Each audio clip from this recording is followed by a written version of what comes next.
అందరికీ నమస్కారం. జై గురుదేవ దత్త. అనగాదేవి దత్తాత్రేయుని యొక్క యోగ శక్తి నుండి ఉద్భవించిన పరాశక్తి. అనగాదేవిని ఆరాధించడం వల్ల అష్టైశ్వర్యాలు, పాప విముక్తి కలుగుతాయని దత్తపురం చెప్తుంది. అనగాదేవి మహిమలను వివరించే 5 ముఖ్యమైన కథలను ఈ రోజు మనం తెలుసుకుందాం. ఇంద్రుని గర్వభంగం చేసిన అనగామాత. ఒకసారి ఇంద్రదేవుడు తన పదవి గర్వంతో దత్తాత్రేయుని అవమానించాడు. అప్పుడు దత్తాత్రేయుని పక్కన ఉన్న అనగాదేవి ఇంద్రుని వైపు చూసి నవ్వింది. ఆ చూపులో ఉన్న శక్తి ఇంద్రుని అహంకారాన్ని ఒక క్షణంలో భస్మమైపోయింది. తన చేసిన తప్పును తెలుసుకున్న ఇంద్రుడు అనగాదేవిని శరణు వేడగా ఆమె అతనికి అహంకారాన్ని జయించే నిరహంకారి అనే జ్ఞానాన్ని ప్రసాదించి తిరిగి తన పదవిలో స్థిరపడేలా ఆశీర్వదించింది. దత్తాత్రేయుని తపస్సు, అనగామాత ఆవిర్భావం.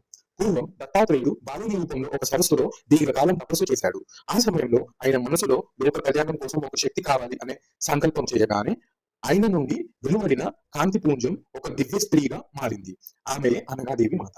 ఆమె దత్తాత్రేయునితో కలిసి నృత్యం చేస్తూ జ్ఞానమూర్తిని లోకానికి పంచింది. దత్తాత్రేయుని యోగ దిశలో ఆమె సదా తోడుగా ఉంటుందని ఈ కథ తెలియజేస్తుంది. కార్తవీర్యార్జుని అష్టసిద్ధుల ప్రసాదం.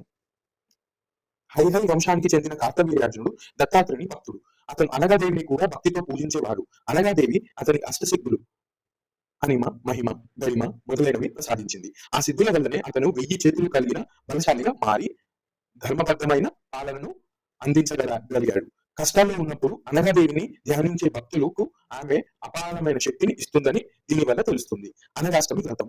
భక్తుని రక్షణ.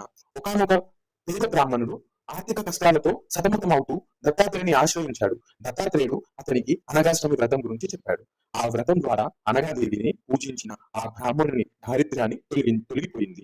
ఈ వ్రతం నియమాలను పాటించే వారికి అనగాదేవి లక్ష్మీదేవిలా సౌభాగ్యాన్ని, సరస్వతీదేవిలా జ్ఞానాన్ని ప్రసాదిస్తుందని ఈ కథ నిరూపిస్తుంది. అజ్ఞానాన్ని తొలగించిన అనగాదేవి. ఒకసారి ఒక యోగి అనగా అంటే ఏంటి అని ప్రశ్నించినప్పుడు ఆమె తన విశ్వరూపాన్ని చూపించింది. నాలో లీనమైన వారికి దుఃఖం, అఘ ఉండదు అని ఆమె బోధించింది. మనసులో ఉన్న కామ, క్రోధ, లోభ, మోహ, మద, మాత్సర్యాలు అనే 6 రకాల అర్షవర్గాలనే అసలైన అఘాలు, పాపాలు.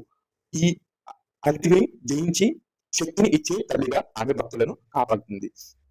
కావున ఈ రోజు శుక్రవారం అయినందున అందరూ కూడా శక్తివంతమైన లోక మాత, జగన్మాత, అనగా మాత, మధుమతి దేవి, లలితాదేవి, గౌరీదేవి, సతీదేవి అయిన దత్తాత్రేయుడి యొక్క శక్తి స్వరూపిణి అయిన అనగామాతని మనస్ఫూర్తిగా పూజించిన వారికి, ఆరాధించిన వారికి, కనీసం అమ్మవారి పేరు కలిసిన వారికి కూడా కుండలిని జాగృతం అవ్వడమే కాక, బ్రహ్మజ్ఞానం కలగడమే కాక మోక్షానికి మార్గం దొరుకుతుంది. ఈ జీవన ప్రయాణం సులువుగా సాగిపోతుంది.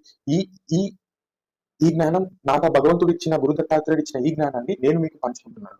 మీరు కూడా మీ జీవితంలో ప్రతిరోజు గురువుని పూజిస్తూ, గురువుని ఆశ్రయిస్తూ, గురువు శరణాగతి పొందడం వల్ల మన జీవితానికి కలిగే ఒకే ఒక